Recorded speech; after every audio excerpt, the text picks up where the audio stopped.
دا څومره برایانې چې مخکې وي نو هغه اوس دا ټولې په دې امت کې موجودې دي. تاسو که وګورئ مثال په طور باندې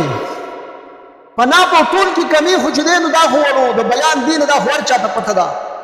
هغه مشهوره خبره ده وایي هغې خو به چې دی نو هغه لاس کې والتله به یې دغه کړه نو په هغې کې به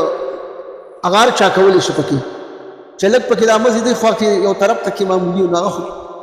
خو اوس خو یې دله په پېټرول پمپ کې څونه کړي دي د سینجو کې دله څونه کړي دي. داسې کاریګران پکې شته که نه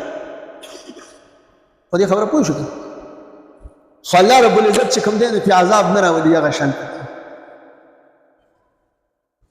نو موږ او تاسو په دې نتیجه ورسېدو چې بهي هغه ګناهونه شته او هغه عذابونه نشته. نو پیغمبر علیه السلام مبارک 3 دعاګانې کړې وې دا یاست. یو دعا یې دا کړې وه چې روا زما د امت باندې مسخ مه راولې مسخ د هغې نه خنزیران جوړ شوي وو د هغې نه شادوګان جوړ شوي وو مخونه یې مسخ شوي وو. دویمه دا چې ربه عام عذاب پې مه راوله او یو چې کوم دی نو سوال یې دا کړی و چې خدایه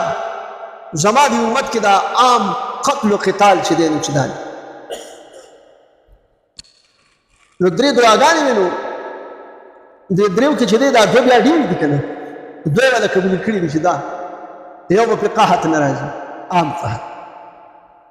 یو به چې دی مخونه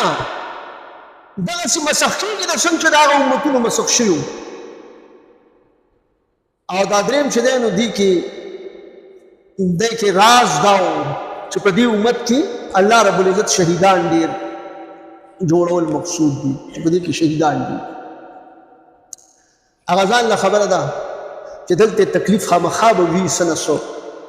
دته متعلقینو ته لیکن شهید چې کله جنت ته لاړ شي